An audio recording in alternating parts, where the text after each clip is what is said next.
My name is Gavin Evans, and this is my review of Gran Turismo. And I had zero excitement for this movie. I hate, hate, hate the trailer, and I've seen it way too many times. Like, way too many times. I never want to see it again, but I was still hoping to be surprised by this movie, but unfortunately, that's just not the case. Let's begin talking about the cast because I thought the main star, Archie Med- Medicri, is one of the biggest issues of this movie. The dude has zero charm, zero personality. It's just a very flat performance, and he never reacts to anything. He's racing for the first time, and there's no sense of awe or wonder or excitement. He's just in a vehicle going fast for the first time. I'm like, it feels like he's done this before. He sees the girl that he loves and he just doesn't really react. He meets this developer that he's always wanted to meet and he just doesn't react. So we end up with a very bland protagonist. But thankfully, David Harbour is the saving grace of this movie. Without him, I actually think I would hate it because he is so good. Like, this guy's just got it. He brings the movie to life whenever he's on screen. He's got so much personality and he can always be sincere when he needs to be. So he does a really good job. Orlando Bloom, I love. Pirates of the Caribbean 1, 2, and 3. I think they're all perfect movies. That is one of my favorite trilogies of all time. And I think Lord of the Rings is also incredible. And I haven't seen this guy in like anything since the Hobbit movies. Like, what else has he been in? It's a real shame because I really like him as an actor and it was nice to see him again. I wish he was given better material to work with. He's not bad. He does the best with what he's given, but he's given the bare minimum. Then we've got Dejum Hansu, who's for the most part. There was one moment near the end where he really gives it his all, but nothing overly memorable. And then you've got Maeve Courtier Lily, who plays the love interest, and she's just not in this movie enough. She does her best with what she's given to work with, but ultimately it just wasn't a very convincing romance. And look, I know it's Gran Turismo, based on a true story. I don't know how much of this is actually accurate and how much of it is not. But the movie really leans into the idea that this race car driver played video games before he became a race car driver. And I found this entire element to be cringe. Every time he was talking about, no, I know what I'm doing. I play the video game all the time. I'm just like, dude, you're a fucking idiot. Like, come on. Like, this is just ridiculous.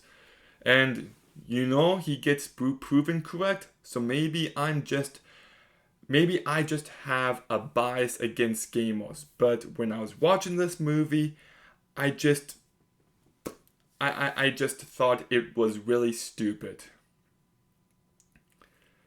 And I actually think it sends a bad message to people. Like, the dad's like, no, you can't just play video games all day. You're never going to amount to anything if you do this. And he gets this once in a lifetime shot. He is the most fortunate person ever in this circumstance. And the movie's trying to use him as an exception. But if you're sitting around all day playing video games and you don't have a job, yeah, you suck. You're a loser and you shouldn't do that. That shouldn't be encouraged. I don't care if you play video games. I play video games.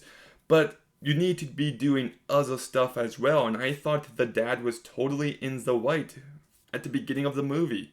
Completely. Like, objectively, I would say so.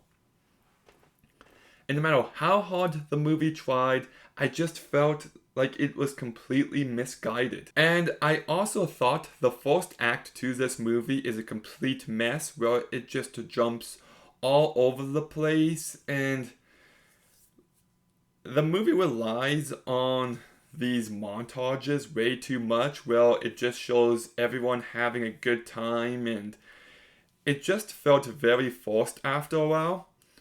Along with that, the movie has way too many songs, and I'm pretty sure it even replays a few songs a few times. And I don't know, I wasn't a fan of the utilization of the soundtrack at all. I never got emotionally invested in the main plot. And Neil Blomkamp directed this movie, and he's someone I'm legitimately rooting for. He came out swinging with District 9, a fantastic little sci-fi movie. And then he did Elysium, a movie that I still like. I think it's better than people say, but still a step down. Then he did Crappy, and that movie was terrible.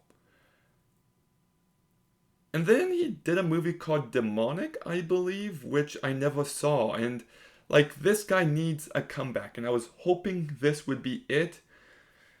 But it's not. I thought the direction was very lackluster. Like, there was some moments where they capture the races with drone shots, and I wish they did that way more than they did. But they're well shot enough, it's well edited enough, the sound design is fine enough, but there was nothing really all too impactful about the race sequences, and it's what you come to a movie like this for. The only aspect of his directing that really stood out is some of the stylistic choices.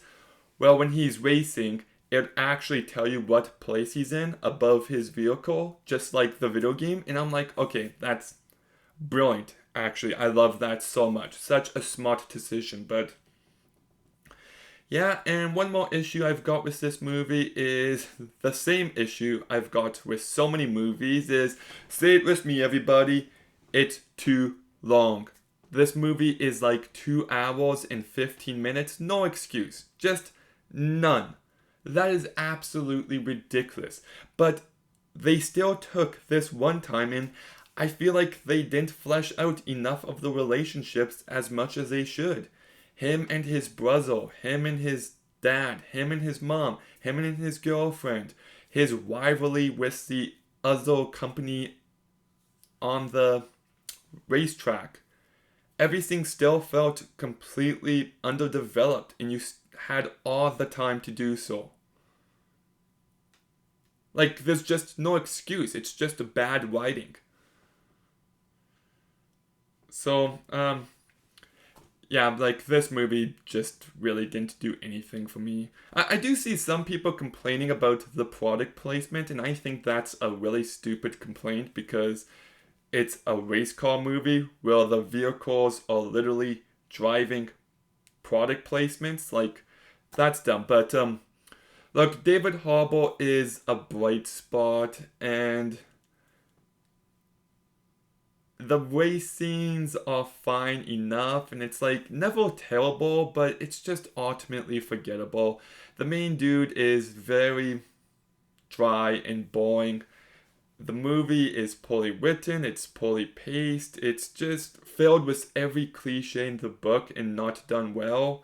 And I thought that so much of the story was cringe, so yeah, I'll give Gran Turismo a 4 out of 10. But if you want to watch a great racing movie, then check out either Speed Racer or Rush. Those two I love, especially Speed Racer. That final race is no joke one of my favorite moments of movie history. It's just so emotionally powerful and I adore it. But this movie, Gran Turismo with Clint Eastwood. What do you think? Let me know in the comments down below. Make sure you like, comment, subscribe. Stay tuned for more videos soon. And Gavin, out.